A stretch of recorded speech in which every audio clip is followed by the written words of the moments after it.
اعوذ باللہ من الشیطان الرجیم بسم اللہ الرحمن الرحیم الیوم احل لکم الطیبات وطعام الذین اوتوا الکتاب حل لکم وطعامکم حل لہم والمحصنات من المؤمنات والمحصنات من الذین اوتوا الکتاب من قبلکم اذا آتیتموہن اجورہن محصنین غیر مصافحین ولا متخذی اخدان ومن یکفر بالایمان فقد حبط عملہ وہو فی الآخرۃ من الخاسرین صدق اللہ العظیم۔ الیوم احل لکم الطیبات، یہ وہی انداز ہے کہ الیوم اکملت لکم دینکم واتممت علیکم نعمتی ورضیت لکم الاسلام دینا۔ آج کے دن تمہارے لیے تمام پاکیزہ چیزاں حلال کر دی گئیں، یعنی اگر اس سے پہلے کوئی مختلف مذاہب میں، یہود کی شریعت میں حضرت یعقوب علیہ السلام کی بات پسند و ناپسند جو ذاتی تھی اس کی بنا پر کوئی رکاوٹیں ہو گئی تھیں، یا یہ کہ مشرکانہ جو اوہام تھے ان کی وجہ سے تمہارے ذہنوں میں کچھ الجھنیں تھیں، آج ان سب کو صاف کیا جا رہا ہے۔ الیوم احل لکم الطیبات، تمام صاف ستھری پاکیزہ چیزاں تمہارے لیے حلال ہیں۔ وطعام الذین اوتوا الکتاب حل لکم، اور ان لوگوں کا کھانا بھی کہ جنہیں کتاب دی گئی تھی تمہارے لیے حلال ہے۔ لیکن اس میں ظاہر ہونا چاہیے کہ ان کا کھانا کہ جو ظاہر بات ہے کہ اگر عیسائی سور کھا رہا ہوگا تو وہ ہمارے لیے حلال نہیں ہوگا، مطلب یہ کہ ان کا گوشت ذبح کیا ہوا اگر ہو حلال جانور کا تو وہ ہم کھا سکتے ہیں، جانور حلال ہو، اور نمبر دو کہ اسے ذبح کیا گیا ہو۔ وطعامکم حل لہم، اسی طرح تمہارا کھانا بھی ان کے لیے حلال ہے۔ والمحصنات من المؤمنات، اور تمہارے لیے شادی کرنا بھی حلال ہے ان سے بھی کہ جو خاندانی خواتین ہوں اہل ایمان میں سے۔ والمحصنات من الذین اوتوا الکتاب من قبلکم، اور خاندانی خواتین ان لوگوں کی کہ جنہیں کتاب دی گئی تھی تم سے پہلے، یعنی مسلمان مرد جو ہے عیسائی اور یہودی خاتون سے شادی کر سکتا ہے۔ اذا آتیتموہن اجورہن، جب کہ تم انہیں ادا کر دو ان کے مہر۔ محسنین، نیت یہ ہو کہ انہیں گھر میں بسانا ہے، مستقل ایک خاندان کا ادارہ وجود میں لانا ہے۔ غیر مصافحین، صرف شہوت رانی کے لیے نہیں، صرف مستی نکالنے کے لیے نہیں۔ ولا متخذی اخدان، اور نہ ہی کوئی چھپی دوستی یاریاں بنانے کے لیے، کھلم کھلا نکاح ہو، ایک مسلمان مرد کسی عیسائی عورت سے، کسی یہودی عورت سے نکاح کر سکتا ہے۔ اس کے ضمن میں آج کل بہت سے اشکالات ہیں لوگوں کو، تو اس کے ضمن میں وضاحت کیے دیتا ہوں کہ جہاں تک تو شریعت کا اصل حکم ہے وہ تو یہ ہے، اور چونکہ شریعت محمد رسول اللہ پر پوری ہو چکی ہے، اب اس میں کوئی تغیر و تبدل نہیں ہو سکتا، لہذا اس کو منسوخ ہم نہیں کر سکتے۔ یہ تو قانون جو ہے قائم رہے گا، اور یہ اس کا جواز جو ہے، یہ اس کا جو کچھ لوگوں کو اس کے خلاف جو مصلحتیں نظر آتی ہیں وہ اپنی جگہ پر صحیح ہیں، لیکن اس کے باوجود قانون کو بدلا نہیں جا سکتا۔ اگر ایک خالص اسلامی ریاست ہو تو کچھ عرصے کے لیے کسی ایسی اجازت کو موقوف کیا جا سکتا ہے، جیسے حضرت عمر رضی اللہ تعالیٰ عنہ نے ایک زمانے میں جب کہ قحط پڑا ہوا تھا تو قطع ید کی سزا جو ہے، چوری پر ہاتھ کاٹنے کی سزا کو موقوف کر دیا تھا۔ یہ حالات ایسے ہیں۔ اسی طرح سے عارضی طور پر کسی حکم میں، کسی ایگزیکٹو آرڈر کے ذریعے سے، اسلامی حکومت کے کسی عارضی حکم کے ذریعے سے کوئی پابندی لگ سکتی ہے۔ مثلا چونکہ صورتحال یہ ہے کہ مسلمان مردوں کو اجازت ہے عیسائی اور یہودی عورتوں سے شادی کی، مسلمان عورت کی شادی نہیں ہو سکتی کسی بھی عیسائی یا یہودی مرد سے۔ اب اس کی کیا علت ہے کہ عام طور پر سمجھا یہی جاتا ہے کہ مرد غالب ہوتا ہے، لہذا اس کا امکان ہے کہ وہ اپنی بیوی کو سیدھے راستے پر لے آئے گا، نہ یہ کہ اس کی بیوی اسے غلط راستے پر لے جائے گی۔ دوسرے یہ کہ اس زمانے میں اولاد ہوتی تھی مرد کی، تو گویا کہ ثابت تھا کہ جو اولاد ہوگی وہ ماں پر نہیں ہوگی، عیسائی نہیں ہوگی، یہودی نہیں ہوگی، بلکہ وہ مسلمان ہوگی۔ دوسرے اس وقت مسلمانوں کا غلبہ ہو گیا تھا، اور یہودی عیسائی جو تھے وہ ان کے گویا کہ تابع ہو چکے تھے۔ نفسیاتی اعتبار سے یہ دونوں صورتیں اس وقت بدل چکی ہیں۔ آج مسلمان مغلوب ہیں، یہودی عیسائی جو ہیں ان کا پلڑا بھاری ہے دنیا کی سیاست میں اور دنیا کے معاملات میں۔ ویسے بھی مرد جو ہیں وہ کمزور ہو چکے ہیں اور عورتوں کا غلبہ ہے۔ اس حوالے سے مناسب یہی ہے کہ یہ شادیاں نہ ہوں، لیکن حرام ان کو ہم نہیں کہہ سکتے۔ البتہ کوئی اگر اسلامی ریاست کہیں قائم ہو جائے تو پھر وہ وقتی طور پر جب تک کہ حالات میں کوئی اور تبدیلی نہ ہو جائے، مصلحتوں کے پیش نظر اس اجازت کو عارضی طور پر منسوخ کر سکتی ہے۔ وَمَن يَكْفُرْ بِالْإِيمَانِ فَقَدْ حَبِطَ عَمَلُهُ، تو جس شخص نے ایمان کے ساتھ کفر کیا اس کے تمام اعمال حبط ہو گئے۔ اب اس میں اشارہ اہل کتاب کی طرف بھی ہو سکتا ہے کہ پہلے وہ صاحب ایمان تھے، جب تک محمد الرسول اللہ تشریف نہیں لائے جو حضرت عیسیٰ کو مانتا تھا وہ مومن تھا، جو حضرت موسیٰ کو مانتا تھا مومن تھا، لیکن یہ کہ اب اگر وہ نہیں مان رہے تو گویا کہ وہ کفر کر رہے ہیں۔ اور دوسری یہ کہ کوئی شخص ایمان کا مدعی ہو کر ایسی حرکتیں کرے کہ جو کہ کافرانہ ہے تو اس کے تمام اعمال حبط ہو جائیں گے، وَهُوَ فِي الْآخِرَةِ مِنَ الْخَاسِرِينَ، اور آخرت میں وہ ہوگا بڑے خسارہ پانے والوں میں۔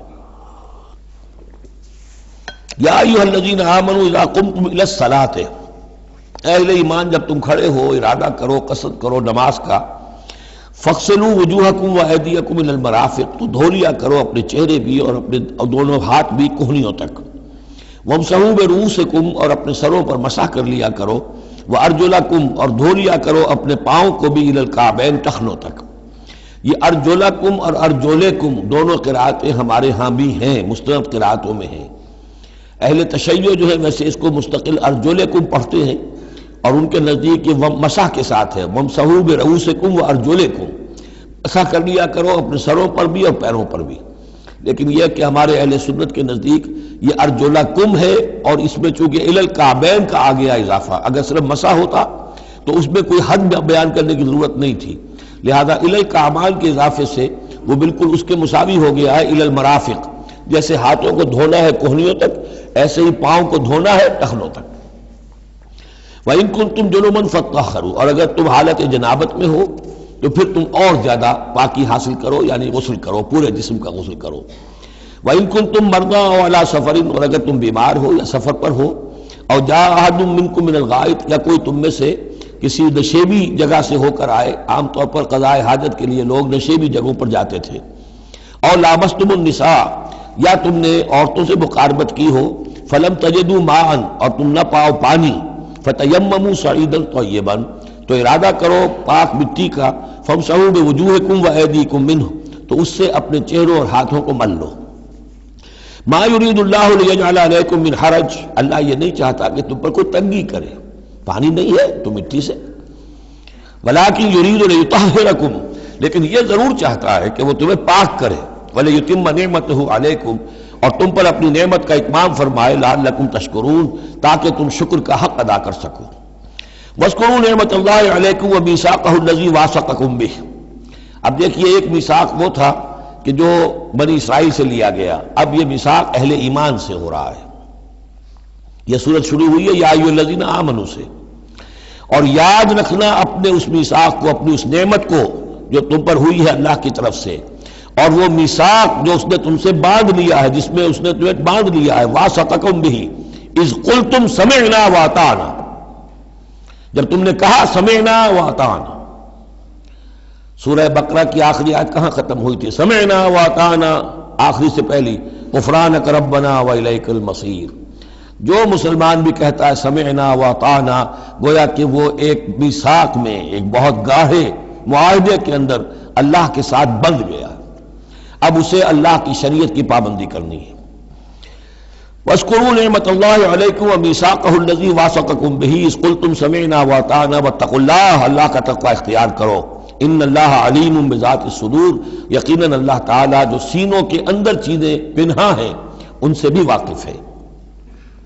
یا ایھا الذین آمنوا کونوا قوامین بالقسط، کونوا قوامین للہ شہداء بالقسط۔ اب وہ آیت نمبر 135 میں نے نوٹ کرائی تھی سورہ نساء کی، اور یہ آیت نمبر 8 ہے سورہ مائدہ کی، یہ ایک ہی مضمون، وہی نسبت زوجیت کو سمجھ لیجئے، صرف یہ کہ عکسی ترتیب ہے۔ وہاں تھا یا ایھا الذین آمنوا کونوا قوامین بالقسط شہداء للہ، یہاں ہے کونوا قوامین للہ شہداء بالقسط۔ ایک حقیقت تو میں نے اس وقت بیان کر دی تھی کہ گویا کہ معلوم ہوا کہ اللہ اور قسط مترادف ہے، اللہ کے لیے کھڑے ہو جاؤ، قسط کے لیے کھڑے ہو جاؤ، اللہ کے گواہ بن جاؤ، قسط کے گواہ بن جاؤ، تو گویا کہ اللہ اور قسط یہ مترادف ہے۔ دوسرا مفہوم جو کہ آج سامنے آ رہا ہے اس کو سمجھ لیجئے کہ کسی معاشرے میں عدل قائم کرنا، ایک تو یہ کہ عام انسان کی جو اس کی نفسیات ہے اس کی فطرت ہے، اس کا تقاضا بھی یہ ہے کہ انسان چاہتا ہے کہ انصاف ہو۔ آج پوری نوع انسانی انصاف کی تلاش میں گھوم رہی ہے۔ بادشاہت سے نجات حاصل کی تھی، جمہوریت کی طرف آئے تھے کہ غلامی سے نجات ملے، انصاف ہونا چاہیے، انسان پر حاکم بن کر بیٹھ جائے، یہ تو کوئی حق نہیں ہے کسی کو۔ لیکن یہ کہ اس کا نتیجہ کیا ہوا کہ کیپٹلزم کی لعنت میں گرفتار ہو گئے، سرمایہ داروں کی جو ہے وہ ایک ڈکٹیٹریٹ اور آمریت قائم ہو گئی۔ اس سے نجات پانے کے لیے کمیونزم کے پاس گئے، وہ پھر ایک پارٹی ڈکٹیٹرشپ قائم ہو گئی، ایک سے ایک رست از یک بنتا افتاد در بندے دیگر، ایک قید سے نجات نہیں پائی کہ دوسری قید کے اندر پھر پھنس گئے۔ اب انسان کدھر جائے گا؟ لیکن یہ کہ فطرت کے اندر ہے کہ عدل اور انصاف انسان چاہتا ہے۔ ایک تو یہ ہے کہ اس فطرت کے تقاضے کو پورا کرتے ہوئے عدل کو قائم کرنے کے لیے انسان کھڑا ہو جائے، اور ایک اس سے اوپر کی منزل ہے کہ اصل العدل اللہ کی ذات ہے، اس کا دیا ہوا نظام جو ہے وہ ہے عادلانہ نظام، ہم اس کے وفادار ہیں، ہمارے ذمے ہے اس کے نظام کو قائم کرنا۔ تو کھڑے ہو جاؤ اللہ کے لیے، یا ایھا الذین آمنوا کونوا قوامین للہ شہداء بالقسط۔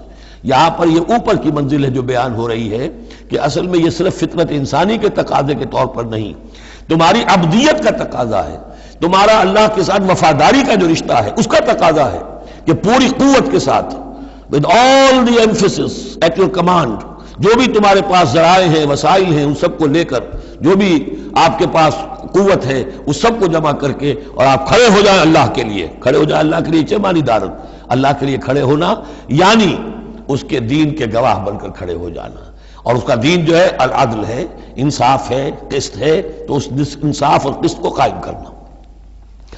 یا ایھا الذین آمنوا کونوا قوامین للہ شہداء بالقسط۔ اب دیکھیے وہاں کیا تھا، وَلَوْ عَلَىٰ أَنفُسِكُمْ أَوِ الْوَالِدَيْنِ وَالْأَقْرَبِينَ۔ انصاف سے روکنے والی چیز ہوتی ہے کوئی محبت۔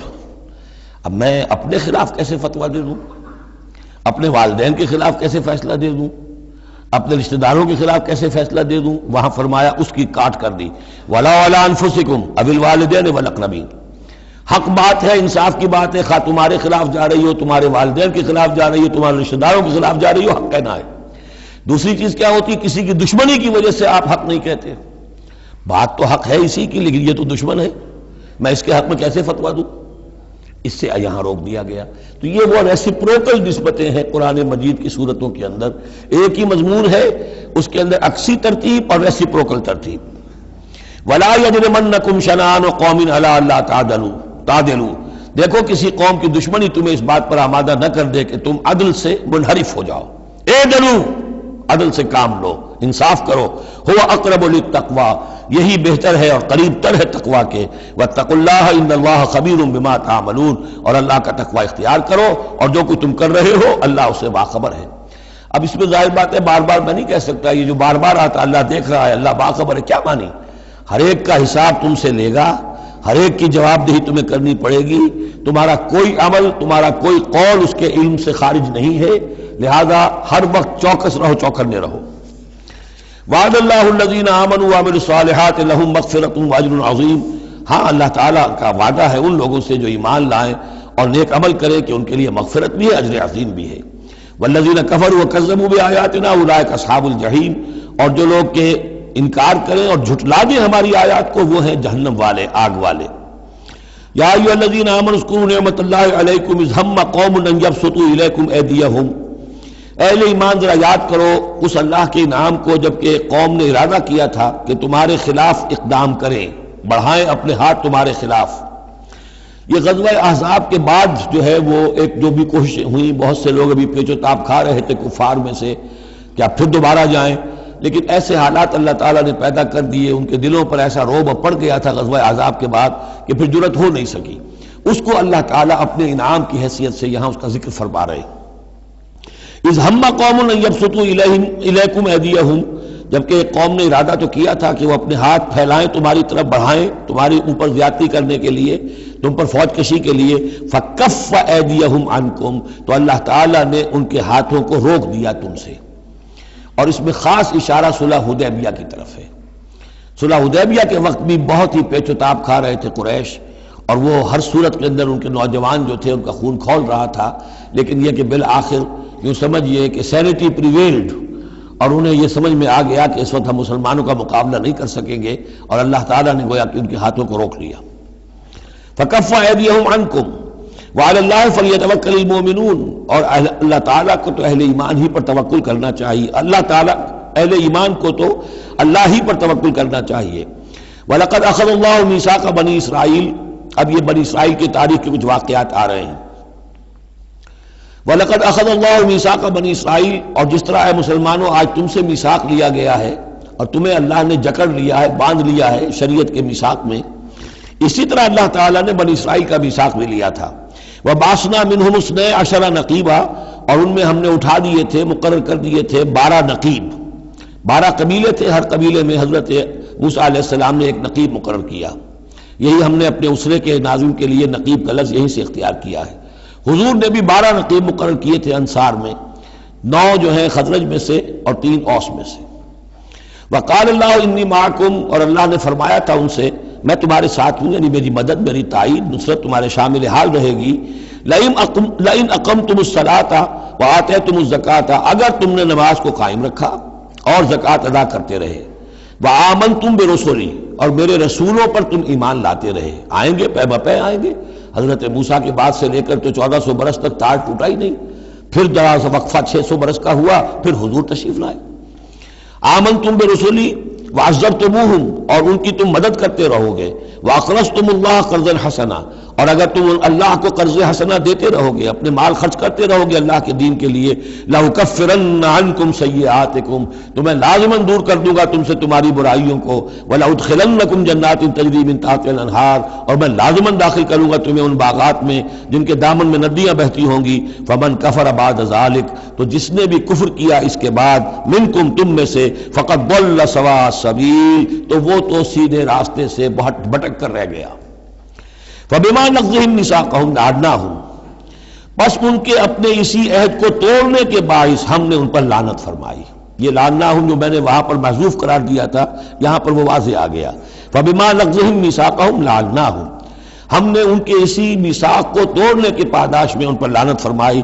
وجعلنا قلوبهم قاسیہ، اور ان کے دلوں کو سخت کر دیا۔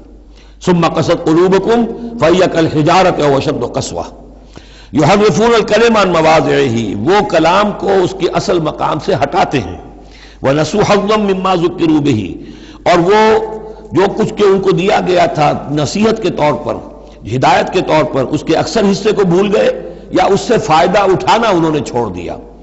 ولا تزال تطلع على خائنة منهم، اور اے نبی آپ ہمیشہ ان کی طرف سے خیانت کی اطلاعیں پاتے رہیں گے۔ آپ کو معلوم ہے کہ حضور جیسے ہی مدینے پہنچے تھے تو آپ نے پہلے 6 مہینے میں جو 3 کام کیے، کنسولیڈیشن اپنی پوزیشن کی مدینہ منورہ میں، ان میں سے ایک یہ بھی تھا کہ یہود کے 3 قبولوں سے معاہدے کر لیے، جوائنٹ ڈیفنس آف مدینہ، کہ اگر مدینے پر حملہ ہوگا تو مل جل کر دفاع کریں گے۔ لیکن یہ کہ اس کے بعد یہ ہر قبیلہ ایک ایک کر کے غداری کرتا رہا، تو یہ حضور سے کہا جا رہا ہے ولا تزال تطلع علی خائنۃ منہم، ان کی طرف سے خیانتیں ہوتی رہیں گی، ہر وقت ہوتی رہیں گی۔ الا قلیلا منہم، سوائے ان میں سے چند کے، کچھ لوگ شریف بھی ہوں گے۔ فاعف عنہم واصفح، تو ابھی درگزر کیجئے اور ذرا معاف کیجئے۔ ان اللہ یحب المحسنین، یقیناً اللہ تعالی احسان کرنے والوں کو پسند فرماتا ہے۔ ومن الذین قالوا انا نصارى اخذنا میثاقهم، اور ان لوگوں سے بھی جنہوں نے یہ کہا کہ ہم نصارہ ہیں، ہم نے ان کا بھی میثاق لیا۔ اخذنا میثاقهم فنسوا حظا مما ذکروا، تو وہ بھی بھول گئے بڑا حصہ اس کا جو نصیحت انہیں کی گئی تھی، یا بھول گئے اس نصیحت سے فائدہ اٹھانا۔ فَأَغْرَيْنَا بَيْنَهُمُ الْعَدَاوَةَ وَالْبَغْضَاءَ إِلَى يَوْمِ الْقِيَامَةِ، تو ہم نے ڈال دی ان کے مابین دشمنی اور بغض قیامت کے دن تک۔ عیسائیوں میں تو خاص طور پر ایک تو ہے عیسائی اور یہودیوں کے درمیان جو دشمنی رہی ہے، یہ جو ہمارا دور ہے اصل میں اس میں عارضی طور پر صورتحال تبدیل ہو گئی ہے، لیکن واقعہ یہ ہے کہ پورے 2000 برس تک، لگ بھگ 100 برس نکال دیجئے تو 1900 برس تک شدید دشمنی رہی ہے یہودیوں اور عیسائیوں کے درمیان، کیونکہ عیسائی سمجھتے تھے کہ جسے ہم خدا سمجھتے ہیں اس کے قاتل یہ ہیں، انہوں نے سولی چڑھایا ہے۔ یہودی سمجھتے تھے کہ کافر جو تھا، مرتد جو تھا، جادوگر تھا، ولد الحرام تھا، ولد الزنا تھا، اسے یہ خدا کا بیٹا بنائے پھرتے ہیں۔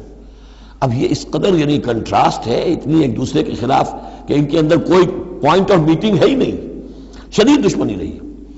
اسی طریقے سے عیسائیوں کے اندر پھر جو فرقے بنے ہیں اور ان میں جو خانہ جنگی ہوئی ہے، پوری انسانی تاریخ اس کی مثال پیش کرنے سے قاصر ہے۔ ایک اتنی موٹی کتاب لکھی ایک صاحب نے، لندن میں ہے، بلڈ آن دی کراس، صلیب پر خون، وہ جو کتاب ہے وہ بتاتی ہے، میں حیران رہ گیا پڑھ کر، ہم لوگ نہیں واقف ہیں ان کی تمام چیزوں سے، یورپ میں جو کچھ ہوتا رہا ہے عیسائیوں کے فرقوں کے مابین، کیتھولکس اور پروٹیسٹنٹس کے درمیان، اس کی ہلکی سی جھلک اب بھی آئرلینڈ میں نظر آتی ہے۔ کسی طریقے سے ہمارے ہاں شیعہ سنی فساد کبھی نہیں ہوا عثمانی میں، کہیں محرم کے موقع پر ہو جاتا تھا، ان دنوں وہ سیاسی معاملات زیادہ ہو گئے ہیں، ورنہ فساد کی نوبت بہت کم آئی، بہت کم، لیکن خون ریزی، قتل اور غارت گری جو وہاں ہوئی ہے اس کی کوئی مثال نہیں دنیا میں۔ فَأَغْرَيْنَا بَيْنَهُمُ الْعَدَاوَةَ وَالْبَغْضَاءَ إِلَى يَوْمِ الْقِيَامَةِ، ہم نے ڈال دی ان کے مابین دشمنی اور بغض قیامت تک کے لیے۔ وَسَوْفَ يُنَبِّئُهُمُ اللَّهُ بِمَا كَانُوا يَصْنَعُونَ، اور پھر اللہ تعالیٰ جتلا دے گا انہیں قیامت کے دن جو کچھ وہ کرتے رہے تھے۔ یا اہل الکتاب قد جاءکم رسولنا، اب یہ وہی انداز ہے جو سورہ نساء کے آخر میں تھا، اے کتاب والو قد جاءکم رسولنا، آ گیا ہے تمہارے پاس ہمارا رسول صلی اللہ علیہ وسلم، یبین لکم کثیرا مما کنتم تخفون، جو ظاہر کر رہا ہے تم پر اکثر وہ چیزیں جو تم چھپا رہے تھے، من الکتاب، کتاب میں سے، ویعفو عن کثیر، ابھی بہت سی چیزوں سے تو درگزر بھی کر رہا ہے، تمہارے سارے بھانڈے نہیں پھوڑے اس نے۔ قد جاءکم من اللہ نور و کتاب مبین، آ چکا ہے تمہارے پاس اللہ کی طرف سے نور بھی اور روشن کتاب بھی۔ یہ مقام قرآن کا ایسا ہے کہ یہاں نور سے مراد احتمال میں حضور کی شخصیت بھی ہو سکتی ہے۔ وہاں میں نے کہا تھا انزلنا الیکم نورا مبینا، نازل کر دیا ہے تمہاری طرف ایک روشن نور، وہاں اس سے مراد قرآن بنتا ہے، اس لیے کہ حضور کے لیے لفظ انزلنا یہ صحیح نہیں، اس پر منطبق نہیں ہو سکتا بعثت کے لیے، لیکن یہاں جاءکم من اللہ نور و کتاب مبین، یہ بھی معنی ہو سکتے ہیں کہ نور بھی قرآن کو کہا گیا ہو، اور واو جو ہے یہ واو تفسیری ہو، آ گیا ہے تمہارے پاس نور یعنی کتاب مبین، یہ بھی معنی ہو سکتے ہیں، احتمال یہ بھی ہے، لیکن یہ کہ یہ احتمال بھی موجود ہے کہ یہاں نور سے مراد محمد الرسول اللہ صلی اللہ علیہ وسلم کی ذات مبارکہ ہو، اور اس سے مراد حضور کی روح ہے، روح پر نور ہے، اور اس اعتبار سے کہ حضور کی روح جو ہے اور آپ کی روحانیت آپ کے پورے وجود کے اوپر غالب تھی، چھائی ہوئی تھی، لہذا آپ کو مجسم نور بھی کہا جا سکتا ہے، یہ صرف یوں سمجھیے استعارے کا انداز ہے، اس میں کوئی حرج کی بات نہیں۔ قد جاءکم من اللہ نور و کتاب مبین یہدی بہ اللہ من اتبع رضوانہ سبل السلام، اس کے ذریعے سے اللہ تعالی رہنمائی فرماتا ہے ان کی جو اس کی رضا کے جویا ہیں، متلاشی ہیں، سلامتی کے راستوں کی ہدایت فرماتا ہے، وَيُخْرِجُهُم مِّنَ الظُّلُمَاتِ إِلَى النُّورِ، اور نکالتا ہے انہیں اندھیروں سے روشنی کی طرف بِإِذْنِهِ اپنے حکم سے، وَيَهْدِيهِمْ إِلَىٰ صِرَاطٍ مُّسْتَقِيمٍ، اور ان کی رہنمائی فرماتا ہے، ہدایت دیتا ہے انہیں سیدھے راستے کی طرف۔ قَدْ كَفَرَ الَّذِينَ قَالُوا إِنَّ اللَّهَ هُوَ الْمَسِيحُ ابْنُ مَرْيَمَ، یقیناً کفر کیا انہوں نے جنہوں نے کہا اللہ ہی مسیح ابن مریم ہے۔ دیکھیے حضرت عیسیٰ کے بارے میں یہ دو عقیدے رہے ہیں ان کے ہاں، ایک ہے گاڈ انکارنیٹ، اوتار کا عقیدہ جو ہندوؤں میں بھی ہے، رام چندر جی خدا کے اوتار، کرشن جی مہاراج خدا کے اوتار، یعنی خدا خود ہی انسانی شکل میں ظہور کر لیتا ہے۔ اسی طرح کا گاڈ انکارنیٹ کا کانسیپٹ عیسائیوں میں بھی رہا ہے، اور خاص طور پر جیکوبائٹس جو ان کا ایک فرقہ رہا ہے وہ سختی کے ساتھ اس پر قائل تھا کہ اصل میں اللہ ہی نے حضرت مسیح کی شکل میں دنیا میں ظہور فرمایا ہے۔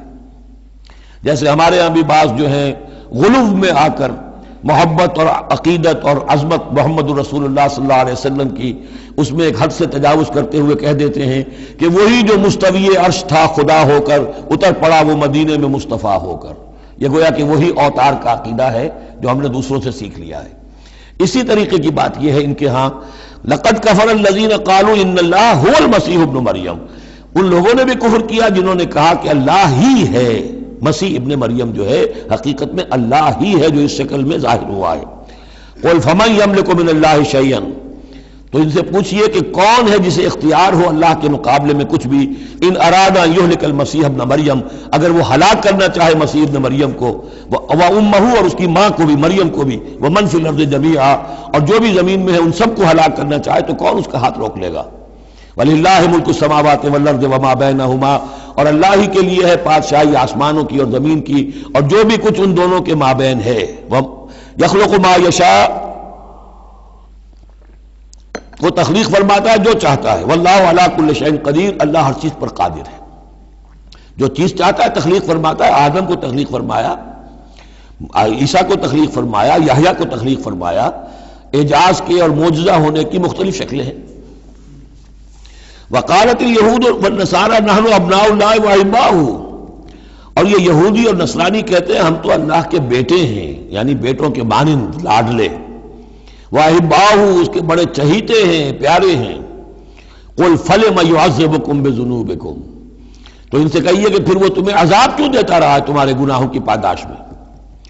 اللہ کی اولاد ہو، چہیتے ہو، نبوکدنضر کے ہاتھوں تمہیں پٹوایا، 6 لاکھ تمہارے قتل ہوئے، تمہارا ہیکل اول جو ہے وہ شہید ہوا، ایسیرینز کے ہاتھوں تمہاری سلطنت اسرائیل ختم ہوئی، پھر تمہیں یونانیوں نے رگڑا، پھر تمہیں جو ہے رومیوں نے جو ہے کس طریقے سے تمہیں ایذائیں پہنچائیں، اور تمہارا دوسرا جو ہیکل بنایا تھا وہ بھی گرا دیا۔ ایسے ہی لاڈلے ہوتے ہیں اللہ کے، یا اللہ اتنا ہی لاچار ہے، بیچارہ ہے، عاجز ہے؟ قل فلم يعذبكم بذنوبكم بل انتم بشر ممن خلق، نہیں، تم بھی انسان ہو جیسے کہ اور انسان اس نے بنائے ہیں۔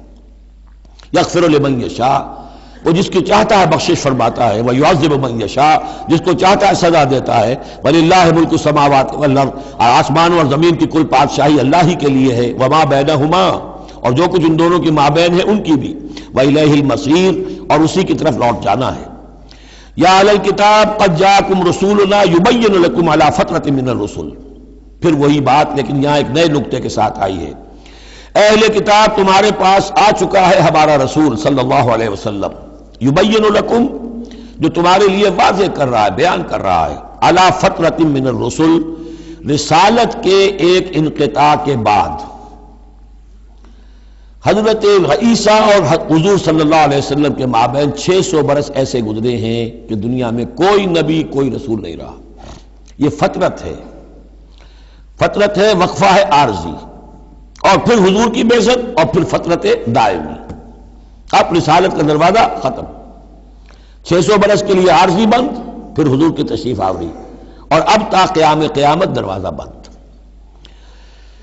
یا اہل الکتاب قد جاءکم رسولنا یبین لکم علی فترۃ من الرسل ان تقولوا ما جاءنا من بشیر، مبادا تم یہ کہو کہ ہمارے پاس تو نہیں آیا کوئی بشارت دینے والا ولا نذیر، اور نہ کوئی خبردار کرنے والا۔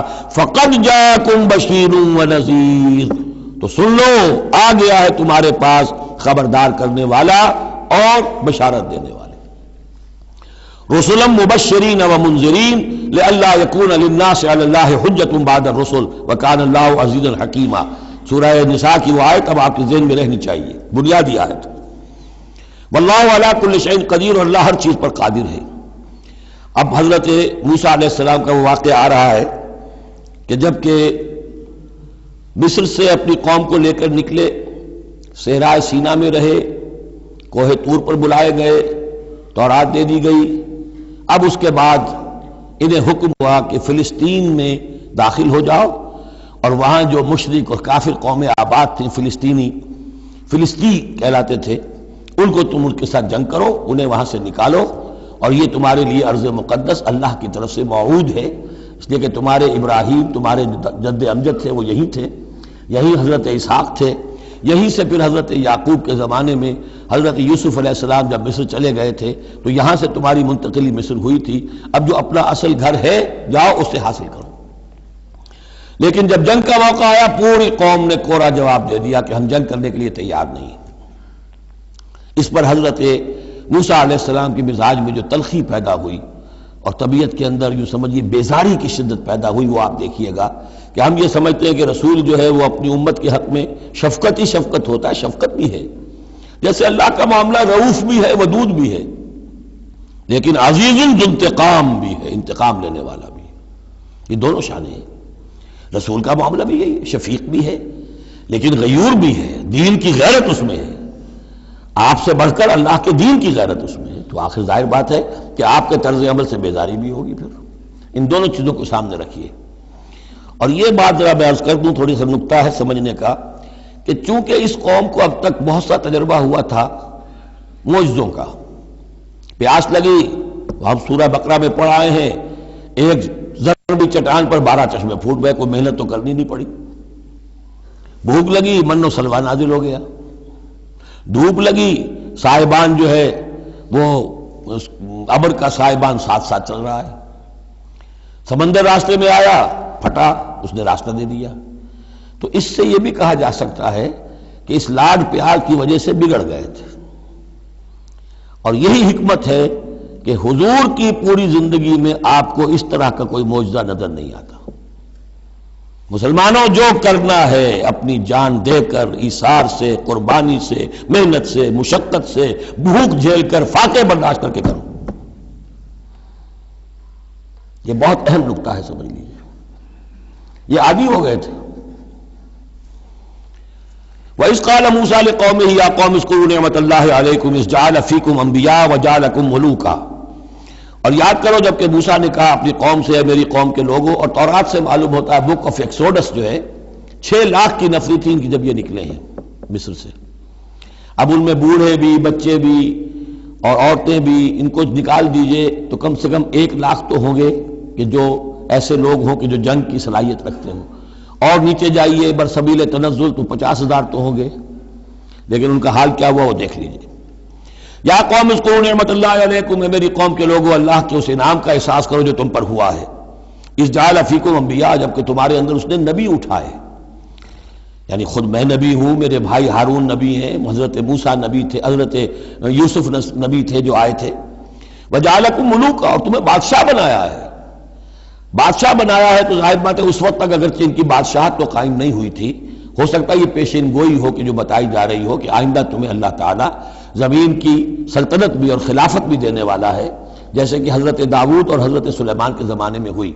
ایک رائے یہ بھی ہے کہ چونکہ حضرت یوسف کے زمانے میں انہیں بڑا اقتدار حاصل ہو گیا تھا، بادشاہ تو نہیں تھے، لیکن یہ کہ واقعتاً بادشاہوں کے بھی، جن کو کہتے ہیں کہ پیرزادے ہونے کے اعتبار سے بادشاہوں کے بھی مخدوم تھے اور ممدوح تھے، تو شاید اس کی طرف اشارہ ہو۔ وَآتَاكُم مَّا لَمْ يُؤْتِ أَحَدًا مِّنَ الْعَالَمِينَ، اور تمہیں وہ ساری چیزیں دیں جو پوری دنیا میں تمام جہان والوں میں کسی کو نہیں دی۔ یا قوم ادخلوا الارض المقدسۃ التي كتب اللہ لکم، اے میری قوم کے لوگوں اب داخل ہو جاؤ اس ارض مقدس میں، اس فلسطین میں جو اللہ نے تمہارے لیے لکھ دی ہے، اللہ کا فیصلہ ہے، تمہیں ملے گی۔ ولا ترتدوا على ادبارکم، اور اب اپنی پیٹھوں کے بل نہ واپس نہ پھرنا، فتنقلبوا خاسرین، اگر ایسا کرو گے تو خسارے میں رہو گے۔ قالوا یا موسیٰ ان فیہا قوما جبارین، انہوں نے کہا موسیٰ ہم فلسطین میں داخل ہو جائیں، اس میں تو بڑی جابر قوم ہے، بڑی طاقتور قوم ہے، قداور لوگ ہیں، لعین ہیں، جسیم ہیں۔ ان فیہا قوما جبارین وانا لن ندخلها حتی یخرجوا منها، ہم اس زمین میں داخل نہیں ہوں گے، اپنے قدم نہیں بڑھائیں گے جب تک کہ وہ وہاں سے نکل نہ جائیں۔ وَإِن يَخْرُجُوا مِنْهَا فَإِنَّا دَاخِلُونَ، وہ نکل جائیں پھر ہم داخل ہو جائیں گے۔ قَالَ رَجُلَانِ مِنَ الَّذِينَ يَخَافُونَ، کہا 2 اشخاص نے کہ جو خوف رکھتے تھے اللہ کا بھی، انعم اللہ علیہما، اللہ نے بھی ان پر انعام کیا تھا۔ یہ 2 شاگرد تھے جو قریبی صحابی یا حواری تھے حضرت موسیٰ کے۔ یوشع ابن نون تو وہ ہے کہ جو پھر ان کے بعد جانشین بھی ہوئے، اور گمان غالب یہی ہے کہ وہ نبی بھی تھے، اور دوسرے تھے کالب بن یفنہ۔ تو ان دونوں نے اپنے قوم کے لوگوں کو سمجھانا چاہا۔ قال رجلان من الذین یخافون انعم اللہ علیہما ادخلوا علیہم الباب، ہمت کرو دروازے میں ایک دفعہ گھسو تو صحیح۔ فاذا دخلتموہ فانکم غالبون، جب تم داخل ہو جاؤ گے تو غلبہ تمہیں مل جائے گا۔ وعلی اللہ فتوکلوا، اللہ پر توکل کرو، ان کنتم مؤمنین، اگر تم مومن ہو۔ قالوا یا موسیٰ انا لن ندخلها ابدا، انہوں نے کہا موسیٰ ہم تو کبھی بھی، یہ ترجمہ کبھی بھی اصل میں کیا گیا ہے اس مصحف میں بھی، لیکن یہ گرامر کے اندر عربی محاورے میں ابدا، ہرگز ہرگز، ہم ہرگز ہرگز داخل نہیں ہوں گے۔ یا موسیٰ لن ندخلها ابدا، ہم ہرگز داخل نہیں ہوں گے، ما داموا فیہا، جب تک کہ وہ اس میں موجود ہیں۔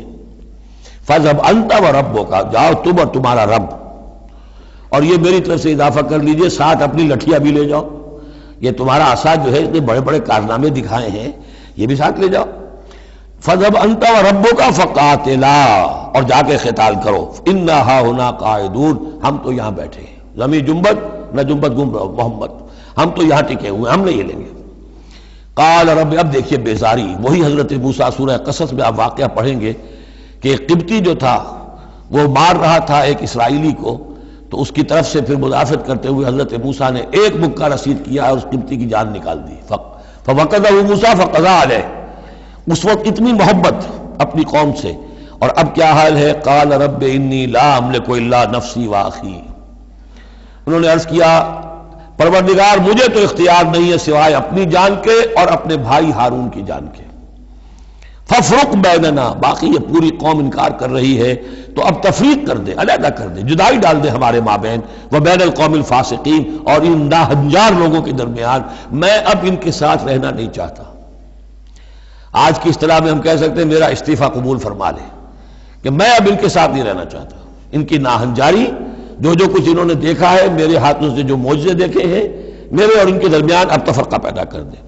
اللہ نے یہ درخواست قبول نہیں کی، لیکن یہ کہ تذکرہ بھی نہیں کیا. قال فإنها محرمة عليهم 40 سنة. نہیں، ہم جو سزا انہیں دے رہے ہیں وہ یہ ہے کہ اب یہ ارض مقدس، اگر یہ بزدلی نہ دکھاتے ابھی ہم انہیں دے دیتے. اب انہوں نے بزدلی دکھائی ہے تو اب یہ ان پر حرام رہے گی 40 برس تک. یتیہون فی الارض، اسی صحرا میں، اسی صحرائے سینا میں، سینائی پیننسولا، یہ بھٹکتے پھریں گے. فلا تأس علی القوم الکافرین، قوم الفاسقین. تو اب آپ اس فاسق لوگوں کے بارے میں اب آپ افسوس نہ کریں، اپنے دل کے اندر رنج نہ لیں اب جو کچھ ان پر بیتے گی. لیکن بہرحال آپ ان کی طرف رسول بنا کر بھیجے گئے ہیں، جب تک زندگی ہے آپ کو ان کے ساتھ رہنا ہے.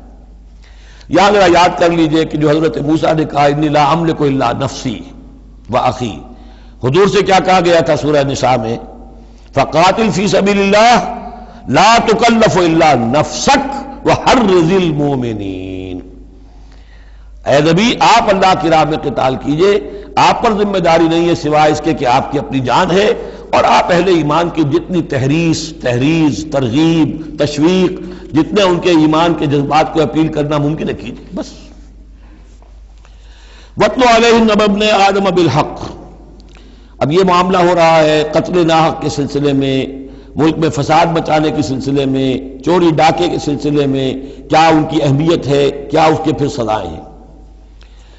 وَاتْلُ عَلَيْهِمْ نَبَأَ ابْنَيْ آدَمَ بِالْحَقِّ. اور اے نبی ان کو پڑھ کر سنائیے آدم کے 2 بیٹوں کی کہانی یا قصہ حق کے ساتھ. اِذْ قَرَّبَا قُرْبَانًا، جبکہ ان دونوں نے قربانی پیش کی. ایک حابیل قابیل، اور ایک ان میں سے گنریے کا کام کرتے تھے، بھیڑیں بکریاں چراتے تھے، ایک کاشتکار تھے. تو دونوں نے کچھ اپنی جنس لے کر آئے اور دوسرے جو ہیں وہ کچھ اپنے کوئی جانور لے کر آئے، اللہ کے لیے نذر کے طور پر پیش کیا. فَتُقُبِّلَ مِنْ أَحَدِهِمَا وَلَمْ يُتَقَبَّلْ مِنَ الْآخَرِ. تو ان میں سے ایک کی بھی جو قربانی تھی قبول کر لی گئی اور دوسری کی قبول نہیں کی گئی. یہ کیسے معلوم ہوا؟ یہ میں بتا چکا ہوں آپ کو کہ اس وقت کا معاملہ یہ تھا کہ قربانی کی قبولیت کی علامت یہ ہوتی تھی کہ آسمان سے ایک شعلہ سا نیچے اترتا تھا اور وہ اس کو بھسم کر دیتا تھا، گویا کہ اللہ نے قبول فرما لی.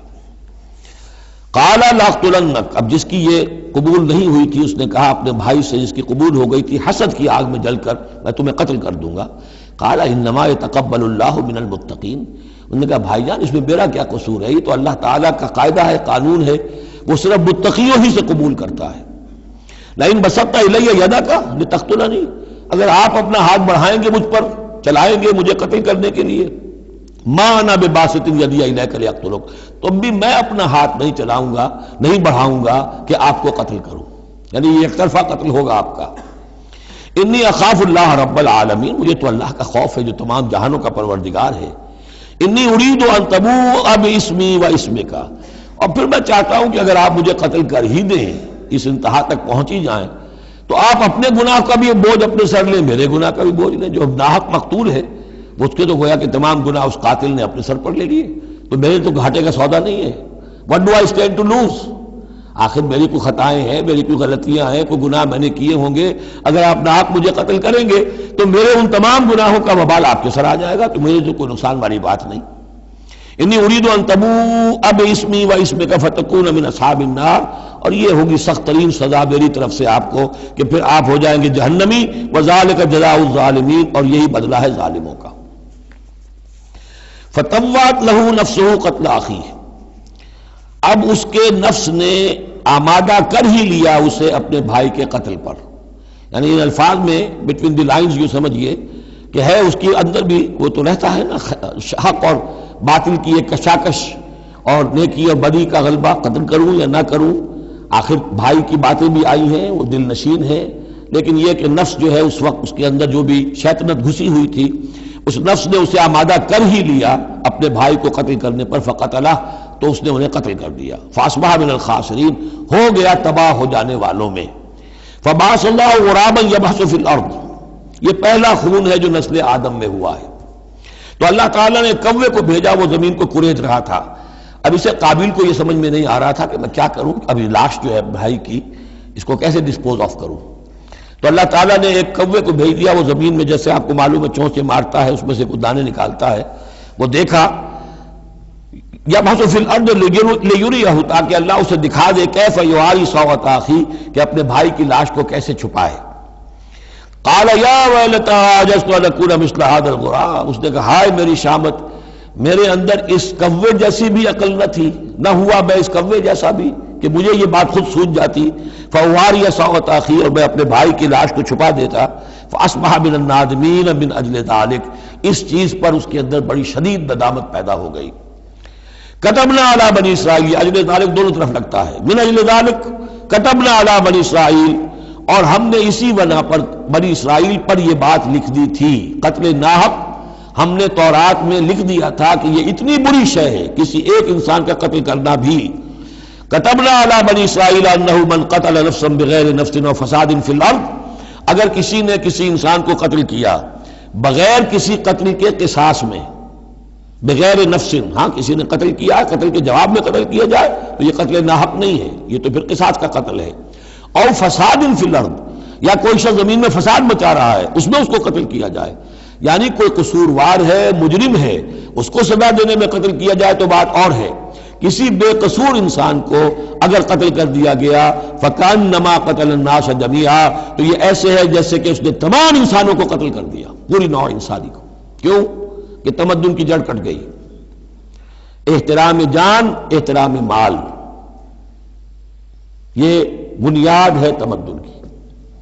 ومن احیاہا، اور جس نے ایک انسان کی جان بچا لی فکانما احیا الناس جميعا، تو گویا کہ اس نے پوری نوع انسانی کو بچا لیا. وَلَقَدْ جَاءَتْهُمْ رُسُلُنَا بِالْبَيِّنَاتِ، ان کے پاس ہمارے رسول آئے تھے واضح نشانیاں اور تعلیمات لے کر. ثُمَّ إِنَّ كَثِيرًا مِّنْهُمْ بَعْدَ ذَلِكَ فِي الْأَرْضِ لَمُسْرِفُونَ، لیکن اس کے بعد بھی ان میں سے بہت سے لوگ ہیں کہ جو زمین میں اسراف اور فساد اور دسترازی کرتے پھر رہے ہیں. انما جزاء الذین یحاربون اللہ ورسولہ، اب یہ وہ آ رہی ہے محاربے کی آیت ہے. اگر اسلامی ریاست ہے اور اس میں کوئی گروہ ہے جو فتنہ و فساد مچا رہا ہے، کوئی دہشت گردی کر رہا ہے، خون ریزی کر رہا ہے، قتل و غارت کر رہا ہے، راہزنی کر رہا ہے، ڈاکے ڈال رہا ہے، گینگ ریپ ہو رہے ہیں، تو ان کی سزا کیا ہے؟ انما جزاء الذین یحاربون اللہ ورسولہ، لیکن یہ اسلامی ریاست کی ہے جس میں اسلامی قانون نافذ ہوں. اصل میں سزائیں بھی جو ہیں وہ اسی معاشرے میں جس میں کہ باقی سارا اسلام کا نظام بھی قائم ہو، ورنہ نظام یہ ہو جھوٹی گواہیاں دینے والے موجود ہوں، ایمان فروش موجود ہوں، ججوں کو خریدا جا سکتا ہو اور اس میں یہ سخت قوانین بنا دیے جائیں، تو پھر اس سے جو نتائج نکل رہے ہیں وہ بجائے یہ کہ شریعت کو کوئی نیک نامی ملے، شریعت بدنام ہوتی ہے الٹی. تو پورا نظام جیسا کہ میں نے کہا تھا کہ لا جو ہے قانون وہ سسٹم کو سبسرو کرتا ہے. سسٹم صحیح ہو اب وہ قانون صحیح جو ہے اسے سپورٹ کرے گا اور اسے برقرار رکھے گا، اس کی حفاظت کا ذمہ دار ہوگا. انما جزاء الذین یحاربون اللہ ورسولہ، یقیناً بدلہ ان لوگوں کا کہ جو محاربہ کرتے ہیں، چیلنج کرتے ہیں اللہ کو اور اس کے رسول کو، یعنی اسلامی ریاست کو. ویسعون فی الارض فسادا، اور زمین میں وہ فساد مچاتے پھرتے ہیں. ان یقتلوا، کہ انہیں قتل کیا جائے، بلکہ یقتلوا نہیں ہے یقتلوا، ان کے ٹکڑے کیے جائیں، تقتیل، یقتلوا تقتیلا. اور یسلبوا، یا انہیں سولی چاہا جائے. اور تقطع ایدیہم وارجلہم من خلاف، یا ان کے ہاتھ اور پاؤں مخالف سمتوں سے کاٹا جائے، ایک ہاتھ کاٹ دیا جائے، ایک پاؤں کاٹ دیا جائے. اور ینفوا من الارض، یا انہیں ملک بدر کر دیا جائے. ذالک لہم خزی فی الدنیا، یہ تو ہے ان کے لیے دنیا کی زندگی میں رسوائی. وَلَهُمْ فِي الْآخِرَةِ عَذَابٌ عَظِيمٌ، اور آخرت میں ان کے لیے مزید بہت بڑا عذاب ہے. إِلَّا الَّذِينَ تَابُوا مِن قَبْلِ أَن تَقْدِرُوا عَلَيْهِمْ، سوائے اس کے کہ جو لوگ توبہ کر لیں اس سے پہلے کہ تم ان پر قابو پاؤ. ایک تو یہ ہے کہ توبہ کر لی ہے، ابھی وہ ڈاکو پکڑے نہیں گئے، پکڑے جانے سے پہلے توبہ کر رہے ہیں، اس میں رعایت کی گنجائش ہے، لیکن جب پکڑے گئے اب توبہ کا دروازہ بند ہو گیا۔ الا الذین تابوا من قبل ان تقدروا علیہم، سوائے ان کے کہ جو توبہ کر لیں اس سے پہلے کہ تم ان کے اوپر قابو پاؤ، فاعلموا ان اللہ غفور رحیم، تو ان کے ساتھ نرمی کی جا سکتی ہے، تو جان لو کہ اللہ تعالیٰ غفور اور رحیم ہے۔ یہی معاملہ کیا تھا حضرت علی رضی اللہ تعالیٰ عنہ نے خوارج کے ساتھ کہ اگر تم اپنے غلط عقیدے پر قائم رہو میں تمہیں کچھ نہیں کہوں گا، لیکن تم اگر خون ریزی کرو گے، قتل و غارت کرو گے، تو پھر ظاہر بات ہے کہ میں تمہارے ساتھ رعایت نہیں کر سکتا، محض عقیدے کی حد تک میں تمہیں کچھ نہیں کہوں گا۔ یا ایھا الذین آمنوا اتقوا اللہ وابتغوا الیہ الوسیلۃ وجاہدوا فی سبیل اللہ لعلکم تفلحون، اہل ایمان اللہ کا تقوی اختیار کرو اور اس کی جناب میں اس کا قرب تلاش کرو۔ اس لفظ نے بھی کافی لوگوں کو پریشان کیا ہے۔ وسیلے کا لفظ اردو میں آتا ہے تو ذریعے کے معنی میں آتا ہے، وسیلہ ذریعہ، کسی تک پہنچنے کا ذریعہ، سفارش کے لیے کسی کو وسیلہ بنا لیا، کسی کو ذریعہ بنا لیا۔ عربی میں وسیلہ کے یہ معنی نہیں ہے، عربی میں وسیلے کے معنی قرب ہے صرف۔ بدقسمتی سے بعض تو الفاظ ایسے ہیں کہ جو عربی میں ان کا مفہوم بالکل کچھ اور ہے، اردو میں کچھ اور ہے، بعض ایسے ہیں کہ کچھ تھوڑا تھوڑا فرق ہے۔ جیسے ذلیل کا لفظ ہے، عربی میں اس کے معنی ہے صرف کمزور، اردو میں اس کے معنی ہے کمینے کے، زمین و آسمان کا فرق آ گیا۔ جیسے کہ ہم پڑھ آئے ہیں وَلَقَدْ نَصَرَكُمُ اللَّهُ بِبَدْرٍ وَأَنْتُمْ أَذِلَّةٌ، اے مسلمانوں یاد کرو اللہ نے تمہاری مدد کی تھی بدر میں جبکہ تم بہت کمزور تھے۔ اب اگر وہاں ذلیل کا ترجمہ اردو والا کر دیا جائے تو پھر ہمارے ایمان کے لالے پڑ جائیں گے۔ اسی طریقے سے عربی میں جہل کے معنی جو ہے وہ جذباتی ہونا ہے، ان پڑھ ہونا نہیں، پڑھے لکھے جاہل ہو سکتے ہیں، جذباتی ہیں، اکھنڈ ہے، اکھڑ مزاج کے لوگ ہیں، وہ غیر عالم کو جاہل نہیں کہتے، لیکن اردو میں جاہل کہتے ہیں جو ان پڑھ ہو۔ اسی طریقے سے یہ لفظ وسیلہ ہے، اس کا جو اصل مفہوم ہے قرب۔ اہل ایمان اللہ کا تقوی اختیار کرو نمبر ایک، لیکن تقوی جو ہے وہ ذرا ایک نیگیٹو بات ہے، بچنا اللہ سے، اللہ کے غضب سے، اللہ کی ناراضگی سے، برائی سے بچنا، گناہ سے بچنا، نافرمانی سے بچنا، اللہ کے احکام کو توڑنے سے بچنا، یہ ایک منفی کانسیپٹ ہے۔ وابتغوا الیہ الوسیلہ، نہیں، آگے بڑھو، اس کا قرب تلاش کرو، تقرب، اس سے نزدیک ہو جاؤ، قریب سے قریب ہو جاؤ۔ لیکن اس تقرب کا ذریعہ کیا ہوگا؟ وَجَاهِدُوا فِي سَبِيلِهِ لَعَلَّكُمْ تُفْلِحُونَ، اس کی راہ میں جہاد کرو تاکہ تم فلاح پاؤ۔ اس سے بات بالکل کھل گئی۔ تقوی اور تقرب اللہ کے لیے جہاد۔ تقوی شرط لازم ہے، پہلے تو یہ کہ جو حرام چیزیں ان سے آپ بچیں، جن چیزوں سے روک دیا گیا ہے ان سے رک جائیں، اور اللہ کی نافرمانی جو ہے اس سے باز آ جائیں۔ اب اس کے بعد اس کی طرف آگے بڑھنا چاہتے ہیں، تقرب حاصل کرنا چاہتے ہیں، اس کی راہ میں جہاد کیجیے۔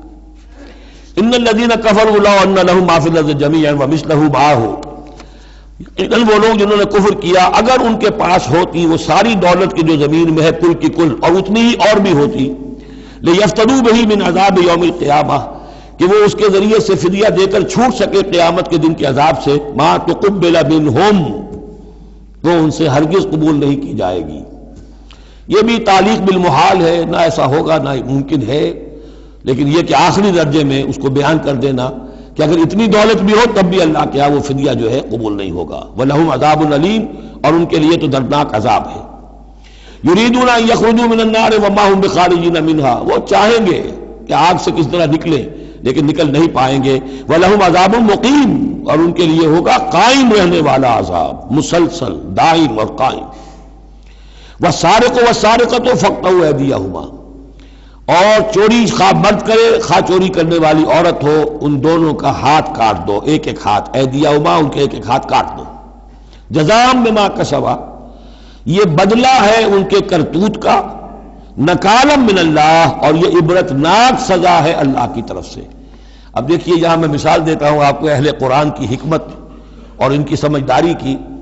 غلام احمد پرویز صاحب کہتے ہیں کہ یہ جو ہے کہ ہاتھ کاٹ دو چور کا، اس کا مطلب ہے ایسا نظام بنا دو کہ چوری کی ضرورت ہی نہ پڑے۔ اچھا یہ تو ہم بھی چاہتے ہیں کہ نظام ایسا ہو، کفالت عامہ ہو، کوئی شخص مجبوراً چوری نہ کرے، اس لیے کہ اس کی کفالت کے لیے اگر موجود ہے، وہ ریاست جو ہے اس کی تمام بنیادی ضروریات کی کو انڈر رائٹ کر رہی ہے تو اسے چوری کی ضرورت نہیں ہے۔ ہم بھی چاہیں گے کہ یہ بات ٹھیک ہے، لیکن یہ کہ اس کا مطلب یہ ہے، یہ غلط ہے۔ لیکن قرآن کس طرح اپنی حفاظت کرتا ہے؟ ایسے نظام کا قائم کرنا عبرت ہوگی؟ ایسا نظام کا قائم کرنا ان کے کرتوتوں کی سزا ہوگی؟ قرآن مجید پر اس قسم کا باطل جو ہے حملہ آور نہیں ہو سکتا۔ دو الفاظ، فَاقْطَعُوا أَيْدِيَهُمَا، ان کے ہاتھ کاٹ دو، جزاء بما کسبا، جو کمائی انہوں نے کی ہے اس کا بدلہ۔ اچھا، جو کمائی انہوں نے کی اس کا بدلہ یہ ہے کہ اچھا نظام قائم کرو۔ نکالن، نکال کہتے ہیں کہ عبرتناک سزا، نکالن من اللہ، اللہ کی طرف سے عبرت کے لیے۔ اور یہ اسلام کے اندر جو تعزیرات ہیں اور حدود ہیں اور سزائیں ہیں، ان کے لیے لفظ نکال بہت اہم ہے۔ عبرتناک سزا، اگرچہ شہادت کا قانون بڑا سخت رکھا ہے، شبہ ہو تو ملزم کو چھوڑنے کی ہدایت ہے۔ جو آج بھی دنیا کے اندر جو اصول ہیں کہ جو بھی ڈاؤٹ ہے اس کا فائدہ جو ہے، شک کا فائدہ وہ ملزم یا ملزم کو جائے گا، لیکن یہ ساری کے باوجود اگر ثابت ہو گیا ہے، اب سزا وہ دو کہ ایک کو سزا ملے اور لاکھوں کی آنکھیں کھل جائیں، تاکہ آئندہ سے پھر یہ جرم کرنے کی ہمت کسی میں نہ ہو۔ یہ جو ڈیٹرنس ہے، اس طرح کی سزائیں کہ جن سے برائی جو ہے اس کو استحصال معاشرے سے کیا جا سکے، یہی واحد ذریعہ ہے، ورنہ دنیا میں امریکہ جیسی کلچر سوسائٹی کے اندر بھی موسٹ ہینس کرائم موجود ہے، بڑا ہی گھناؤنا جرم موجود ہے، اس لیے کہ اس قسم کی سزائیں ہیں ہی نہیں۔ لوگ جرم کرتے ہیں، جیل میں رہے، عیش کیا، کچھ دیر کے بعد پھر آئے، پھر جرم کیا، پھر چلے گئے، باہر جا کے کیا کریں گے، وہاں تو سرکاری مہمان ہیں۔ تو یہ سارا فلسفہ جو ہے نتیجہ کہ جرم جو ہے ان کا وہ بڑھتا چلا جا رہا ہے۔ والسارق والسارقۃ فاقطعوا أيديهما جزاء بما كسبا نكالا من الله والله عزيز حكيم، اللہ زبردست ہے، حکمت والا۔ فمن تاب من بعد ظلمه واصلح فإن الله يتوب عليه، تو جس نے بھی توبہ کر لی اس کے بعد اپنے ظلم اور اپنے جرم کے پیچھے واصلہ اور اصلاح کر لی تو اللہ قبول کرتا ہے اس کی توبہ کو۔ ان اللہ غفور الرحیم، یقیناً اللہ غفور الرحیم ہے۔ لیکن جرم کی سزا دنیا میں ختم نہیں ہوگی۔ ایک جرم جو کیا ہے وہ جرم ہے دنیا کا، گناہ ہے اللہ کا۔ جرم کی سزا دنیا میں ملے گی، گناہ کی سزا اللہ نے دینی ہے، اس کو اللہ معاف فرما دے گا اگر توبہ کی ہے۔ اگر توبہ نہیں کی ہے تو پھر یہ کہ اس کی سزا بھی ملے گی۔ الم تعلم ان اللہ لہ ملک السماوات والارض، کیا تم جانتے نہیں کہ اللہ ہی کے لیے ہے آسمانوں اور زمین کی بادشاہی۔ یعذب من یشاء ویغفر لمن یشاء، وہ سزا دے گا جس کو چاہے گا اور بخش دے گا جسے چاہے گا۔ واللہ علی کل شیء قدیر، اللہ ہر چیز پر قادر ہے۔